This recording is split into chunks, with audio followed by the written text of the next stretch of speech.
Hello friends, నేను మాధవి. ఈరోజు ఎంతో క్రిస్పీగా చాలా టేస్టీగా ఉన్న గారెలు చూపిద్దాం అనుకుంటున్నానండి. గారెలు అంటారు, వాళ్ళు అంటారు, ఎవరి ప్రాంతాన్ని బట్టి వాళ్ళు అంటూ ఉంటారు. అయితే వరలక్ష్మి పూజకు కూడా ఇవి ఒక ప్రసాదంగా పెడుతూ ఉంటారు. ఇవి నేను పొట్టుపప్పుతో చేస్తానండి. చాలామంది చాయమినపప్పుతో చేస్తారు, కానీ దీనికి చాలా డిఫరెన్స్ ఉంటుందండి. చాయమినపప్పుకి పొట్టుమినపప్పుకి కూడా కొంచెం ప్రాసెస్ లాంగ్ అవుతుంది. అంతే, ఒక 10 మినిట్స్ స్పేర్ చేస్తే సరిపోతుంది. చాలా క్రిస్పీగా చాలా టేస్టీగా వస్తాయండి. ఓకేనా ఫ్రెండ్స్, ప్రాసెస్ చూసేద్దాం మరి. ఇదిగోనండి చాయ్ మినపప్పు, మినపగుళ్ళు. దీంతోనే చాలామంది అన్ని రకాల టిఫిన్స్ చేస్తూ ఉంటారు. దీనికి బదులుగా పొట్టు మినపప్పు ఇది అన్ని షాపుల్లో కూడా అవైలబుల్గా ఉంటుందండి. డిపార్ట్మెంట్ స్టోర్స్లో అయితే చాలా నీట్గా ఉంటుంది. మట్టి పెట్లు కూడా ఉండవు. మామూలుగా అయితే ఒకసారి మట్టి పెట్లు చూసుకొని ప్లేట్లో వేసుకొని చూసుకొని నానబెట్టుకోండి.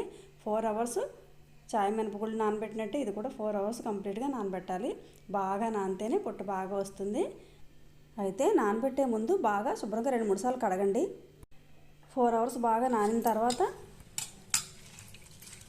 ఇలా నలిచామనుకోండి, పొట్టు నుంచి పప్పు వేరైపోతుంది. పప్పు వేరేగా పొట్టు వేరేగా వచ్చేస్తుంది. చూసారా? కొంచెం ఎక్కువగా నీళ్ళు పోసి కడుక్కున్నాం అనుకోండి, తొందరగా అయిపోతుంది. ఇలా కడిగిన దాన్ని వేరే గిన్నెలోకి ఇలా కొంచెం ఇలాగా మూవ్ చేస్తూ వేసారనుకోండి, పొట్టంతా ఫ్రంట్కి వచ్చేస్తుంది.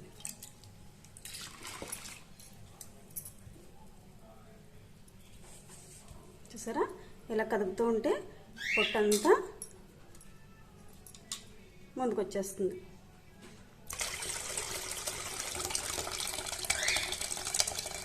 మనకి నీళ్ళు ఎక్కువ అవ్వకూడదు అనుకున్నా సరే ఈ నీళ్ళే వేసి పొట్టు పడకుండా వేసుకుని అదే గిన్నెలా మూవ్ చేస్తూ ఉంటే పొట్టంతా కిందకి వచ్చేస్తుంది.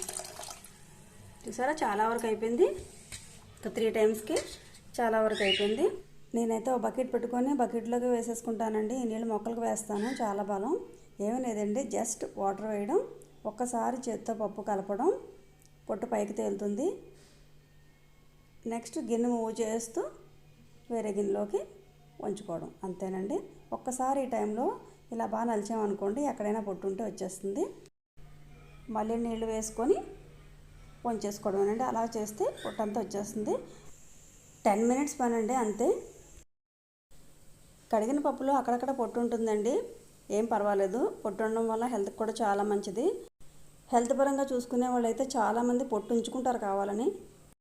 ఇప్పుడు పప్పును ఒక్కసారి గాలిద్దామండి. అంటే పప్పులో నీళ్ళు వేసి బాగా కలిపి లెఫ్ట్ హ్యాండ్తో గిన్నె మూవ్ చేస్తూ రైట్ హ్యాండ్ సపోర్ట్ తీసుకున్నాం అనుకోండి, గిన్నెకి ఇలా మూవ్ చేస్తూ ఉంటే గిన్నెని పప్పు అంతా ఫ్రంట్కి వస్తుంది.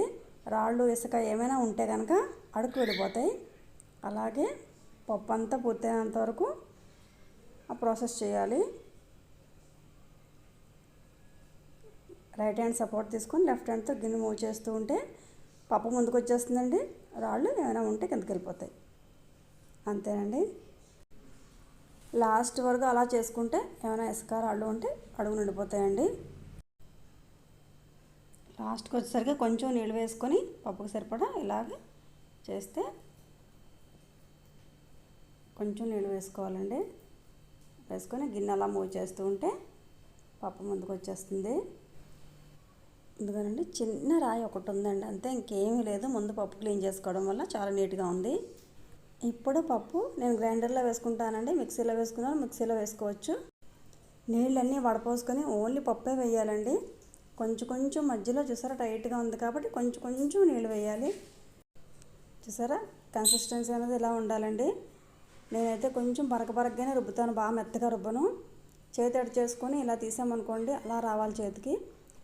మరీ టైట్గా కాకుండా మరీ పలుచగా కాకుండా ఇలా ఉంటే సరిపోతుందండి. ఇప్పుడు ఒక 3-4 పచ్చిమిరపకాయలు మన కారానికి సరిపడా, ఒక 1/2 ఇంచ్ అల్లం చిన్నగా కట్ చేసుకుంటాను. ఇప్పుడు పిండిలో టేస్ట్కి సరిపడా సాల్టు, అల్లం, పచ్చిమిర్చి, 1 టీ స్పూన్ జీలకర్ర, ఈ 3 వేసి బాగా మిక్స్ చేసుకోవాలి.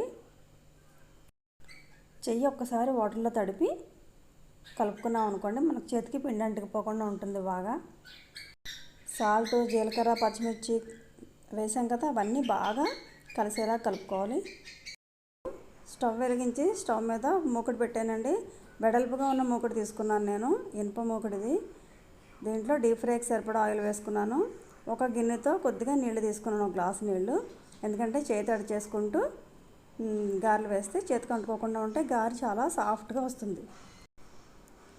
ఆయిల్ హీట్ ఎక్కిందండి. కొంచెం చిన్న పిండి వేసి చూద్దాం. బాగా హీట్ ఎక్కిపోయిందండి. ఇప్పుడు గారెలు వేసేసుకుందాం. చేయి తడి చేసుకొని మనకి ఏ సైజు కావాలో ఆ సైజులో కొంచెం పిండి తీసుకోవాలి. అయితే నేను ఇక్కడ అరిటాకు మీద ఒకటి వేసి చూపిస్తాను, నాకు చేతితో అలవాటు. కొంతమంది కవర్ల మీద కూడా వేస్తారు. ఆకు శుభ్రంగా కడిగి మనకి సరిపడా పిండి, మనం ఎంత సైజు వేసుకోవాలనుకుంటాం అంత సైజు పిండి తీసుకొని ఇలా ఒత్తుకోవాలండి. మరీ పలచగా కాకుండా మరీ దలసరిగా కాకుండా వేసుకుంటే గారె బాగా వేగుతుంది. నేను చేతితో వేసేస్తాను, ఫాస్ట్గా అయిపోతుంది. చూసారా, అలా తీసుకొని చేతి తడి చేసుకుంటే బాగా వస్తాయండి. సాఫ్ట్గా జారుతాయి ఆయిల్లో వేయడానికి. ఆయిల్లో వేసేటప్పుడు స్లోగా వేయండి. అంతేనండి. అలా చేత్తో ఒత్తేసుకొని మధ్యలో హోల్ చేసుకొని వేసుకున్నాం అనుకోండి, గారె బాగా ఉడుకుతుంది. అలాగే ఎన్ని పడితే అన్నీ ఒకదాని పక్కన ఒకటి వేసుకోవాలండి, ఒకదాని మీద ఒకటి వేయకూడదు. చేతి అడి చేసుకుంటూ అలా కొంచెం రౌండ్గా చేసి వేసుకున్నాం అనుకోండి, చక్కగా రౌండ్గా వస్తాయి. నేను మీడియం సైజ్ వేస్తున్నాను, ఇంకా పెద్దగా వేసుకోవచ్చు, చిన్నగా వేసుకోవచ్చు, మన ఇష్టం. గారెలు, బూర్లు ఇలాంటివి వేసేటప్పుడు ఇద్దరు ఉన్నారనుకోండి, ఒకరు వేస్తూ ఉంటే ఒకరు తీస్తూ ఉంటే పని ఫాస్ట్గా అవుతుంది.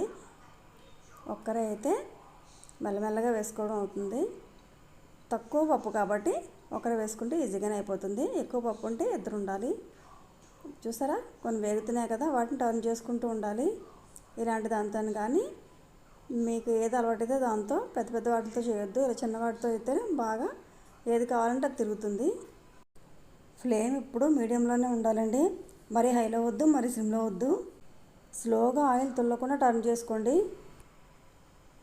అది వేగిపోయింది, తీసేస్తున్నాను. కొంచెం ఆయిల్ స్ట్రెయిన్ అయ్యాక అప్పుడు తీసుకోండి, వెంటనే వేసేసుకోవద్దు గిన్నెలోకి.